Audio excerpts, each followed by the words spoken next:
Good afternoon, and this is going to be a very different kind of a blog.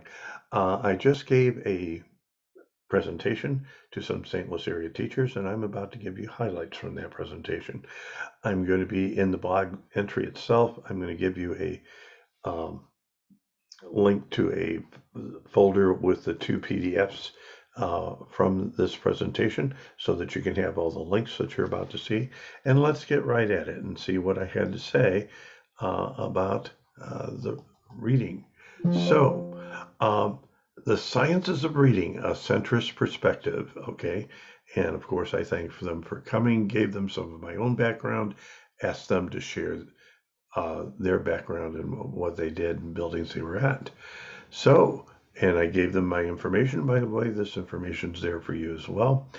Um, I gave them this is where I gave them a chance to share their own background. And please understand that what you're about to get here is a um, headline service. I'm just going to talk. I'm not going to go into anything in very much depth, but the idea is that you will have the PDFs to go back to get the details on the headlines that I'm giving you. So first of all, the science of reading. And there is a group that has emerged claiming to represent the one and only science of reading. And I talk about that and give links to my blog on that and Dr. Shanahan's. And basically, my pushback about that, and by the way, I'm not the only one pushing back. There are many researchers out there right now that are well credentialed that say there is no one, we are not there yet on an everyone agrees on its science of reading, that it's not settled science yet. There are researchers, for instance, those in the special editions of the Reading Research Quarterly, and those at the National Education Policy, and those being interviewed at the Washington Post, that all find that this group does not represent, there is not yet a complete consensus. Now, that doesn't mean what's being said is unimportant. It just means that it's why I'm a centrist. And why I'm a centrist is that what works with one child doesn't always work with another. And that's one of the places where I think sometimes the science of reading people that claim they have all the answers, um, they have never demonstrated that their techniques work with every child every time. And the things in England and experiences in England are telling us that they still have a ways to go to even coming close to doing that. And in the history of reading, there have been many to have claimed this answer, but when you check it out, what happens is they don't. And then the pendulum of instruction swings. In my opinion, the best way to stop that swinging pendulum is to do what I'm saying, and that is what I'm suggesting. Pay attention to what P. David Pearson said, and what he said is that we have to do a higher level order analysis where all the different lines of inquiry, basically, bottom line, we need to be listening to everybody, not just one group that thinks they have all the answers. And that is my position. So 4 years ago, I called for the reading evolution. Those of you that read this blog are very aware of that. And what I've said is I did that because of some problems that teachers were having being forced to do a scripted synthetic phonics program when in point of fact, and throwing away absolutely everything else as if it doesn't all work. And those of you that read the blog regularly know that there's plenty of evidence to indicate there are things from the balanced literacy perspective that have worked. Okay, that's a whole book by itself. So what I call for is a revolution, not a revolution, but an evolution that is listening to all sides and considering all research. So I look for the sciences of reading, and when you get the PDF, you can click in and read the blog about that. Now, expecting all children of the same age to learn the same materials is like expecting all the children of the same age to wear the same size clothing. Okay, just a little bit of partial humor, but a bit of more than a bit of truth to that. So let's look at one of the places where I think the science of reading is going, what I have called the my way or the highway science of reading group have gone off the rails, and that's what to do with our youngest children and our youngest readers, our very beginning readers. Okay, this quote basically is saying we're trying to force things, struggling children academically, and forcing them to do things that just don't fit their age and stage of development. Direct instruction when one they really need at that age and stage is discovery learning. Okay, and early research quarterly saying that it does pay to do read alouds, and it does pay, and another set of research saying it does pay to do guided play, and they learn more from guided play than they do from direct instruction. Now, does that mean we should never use direct instruction in reading? Hardly. What that means is that there's a place for both discovery learning and for direct instruction. And when you're dealing with the children at the youngest, in the youngest years, if you look at all the research around early childhood, you'll find that the emphasis is on the discovery learning, and pushing direct instruction into that is age inappropriate. It's just that simple. Okay. Now, the deep philosophical roots of the reading war, though, are these two ways of looking at things, and that is direct instruction versus discovery learning. And please notice, for 2 millennia, both approaches have coexisted, and there's no sign of either approach replacing the other. So the bottom line is, no, we don't need to do all direct instruction, and no, we don't need to do all discovery learning. We need to learn when it's appropriate. And clearly, at the youngest level, it's more appropriate to do a lot more discovery learning. Okay. I then looked at Melly Ness's PDF around the importance of read-alouds, and read-alouds are a good thing at every single level. And that's one of the first things I recommended all of them do. Build read-alouds in. Read-alouds build background. Read-alouds model how print works. Read-alouds provide the background they need to be metacognitive.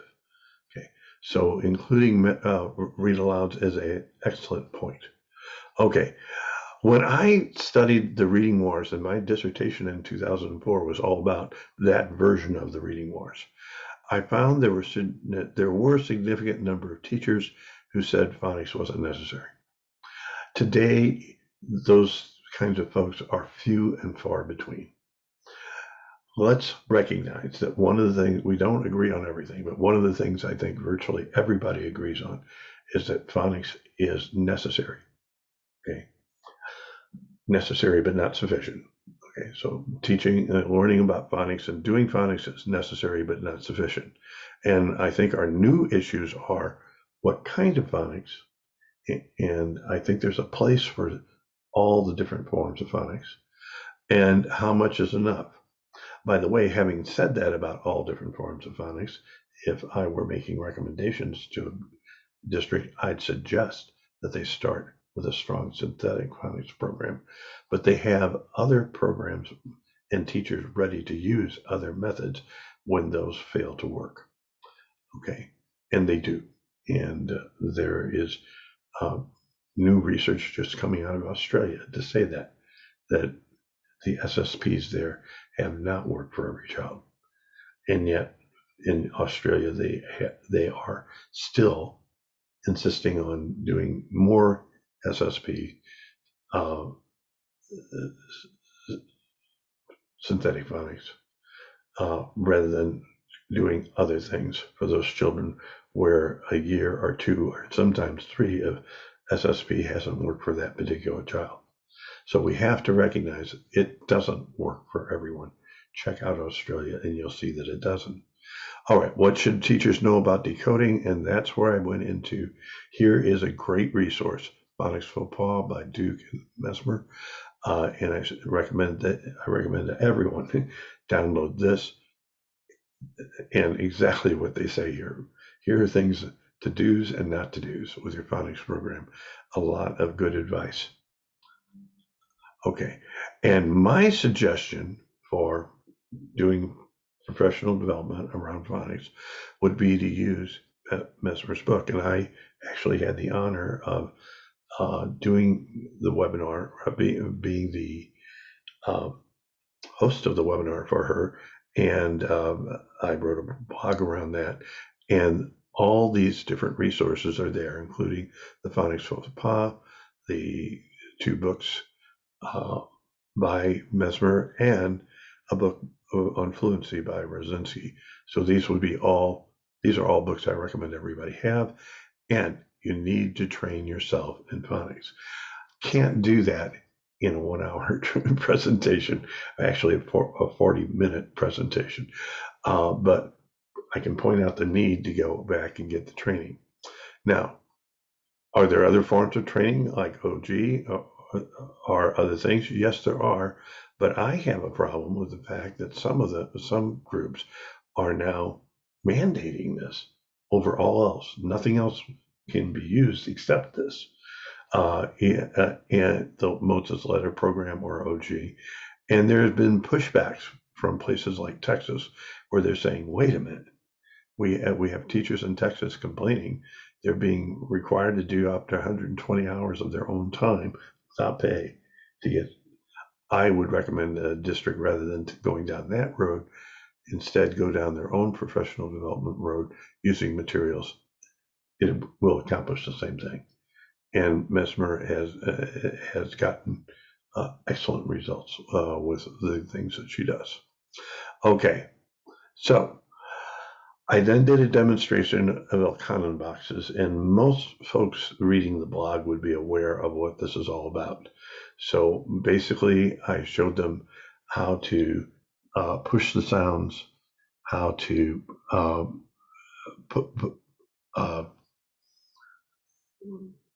do the know about the phonemes.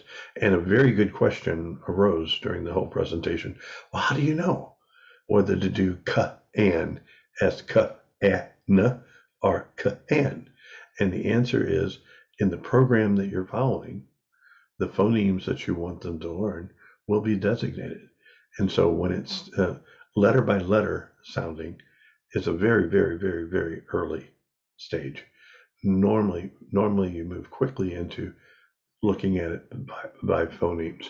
So this Reading Rockets gives them a way to look at how to use common boxes. And if you don't know yourself, take a look at this Reading Rockets. It does an excellent job of teaching you how to do that. Now, the next thing, and this is something I'm now speaking to any of my people who attended, I had to kind of rush through this part.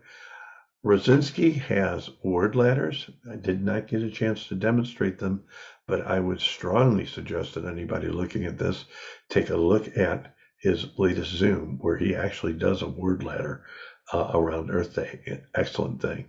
And also the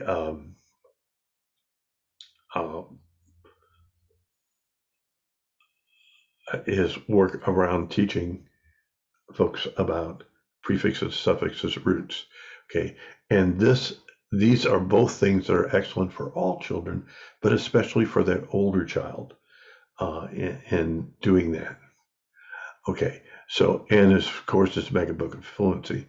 Now, with comprehension, I'm going to stop this share for a moment, and I'm going to go into what I called the meat and potatoes kind of way that works with kids at all levels. And what we are going to do is go back and share the screen again. And I want to stop this. Okay, I want to stop this share, and I want to share. I want to get the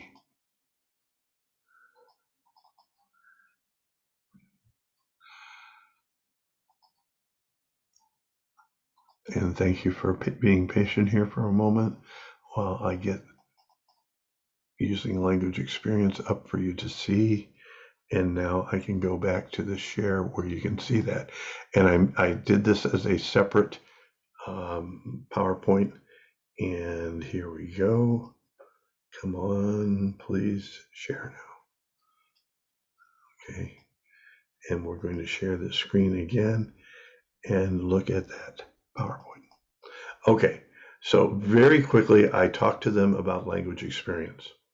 Now, there's a link to the language experience explaining it. What language experience involves is the teacher writes down what the child says. And this is a technique you can use at every grade level. I find it especially useful with older children because what happens now is they create their own story. And this is an actual story that one of my kids created. Strange animals. A cockroach is strange. A blobfish is strange. We looked at pictures on the internet. He started talking about the pictures on the internet.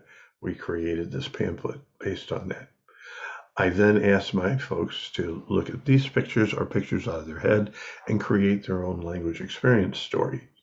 Now, the advantage of the language experience story is explained in this blog. And what I suggested then is once they create language experience stories, they can come back and have the child read back what they've written. This is especially useful with the older child where you don't have materials that really are appropriate for them, but you want something that they're interested in. How interesting is something they've written themselves about something they know a lot about? Okay, so the whole technique is very useful. And I then pointed out, and now we're going to come back to the sciences of reading, and we'll come back to the comprehension from this slide. Okay, so I have to, in order for that to happen, I have to reshare the screen, and there we are. Okay, now it's happened, and so we're seeing the comprehension, and the idea here is that the comprehension, that this is a fundamental way to get something that the kids can read.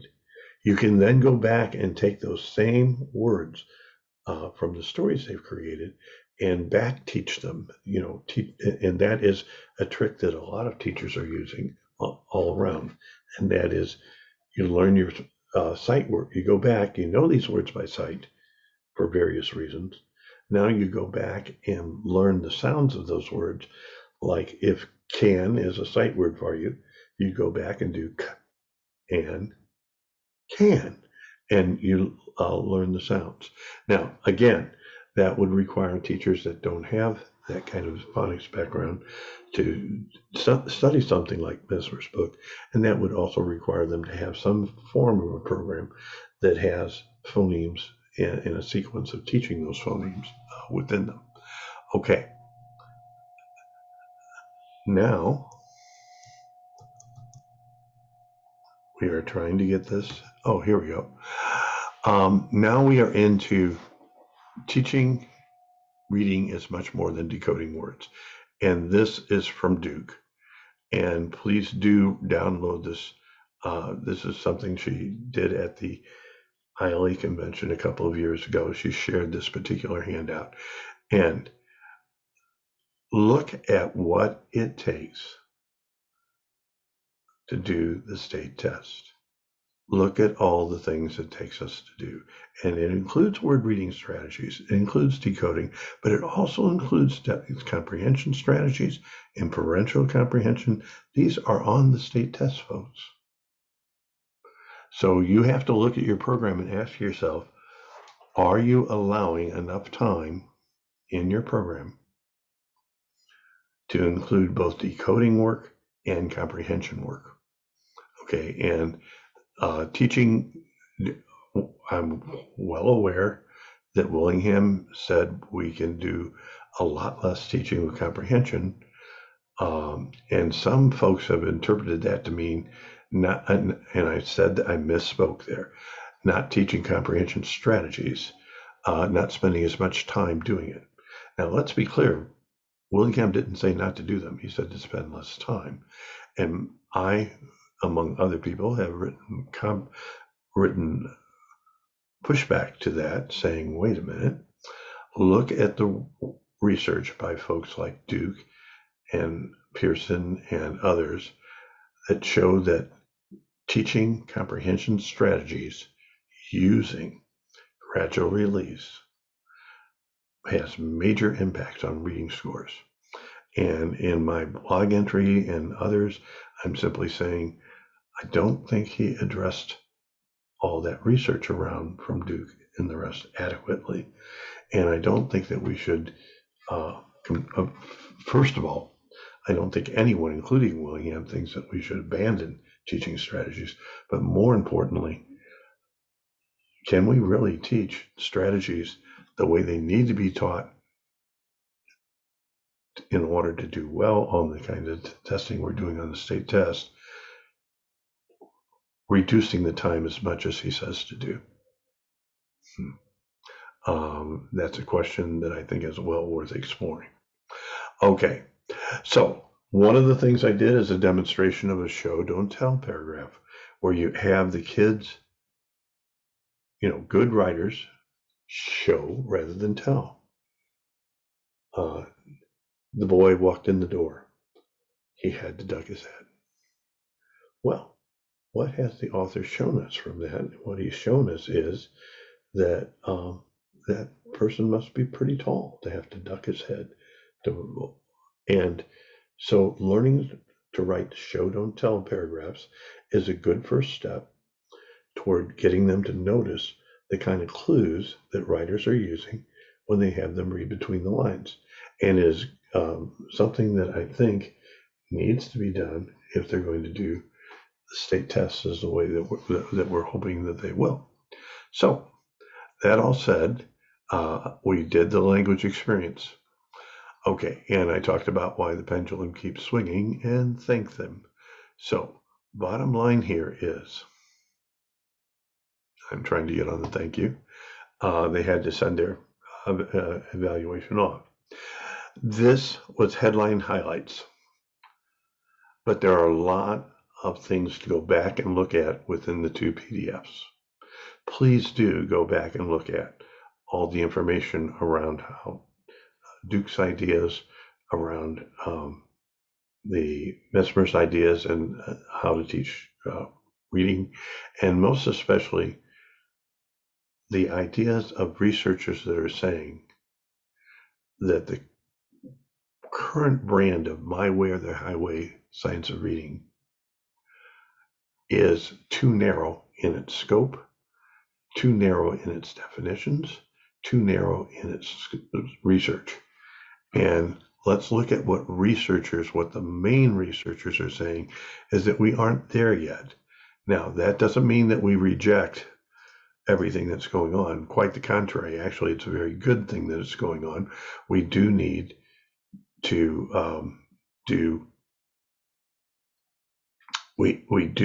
do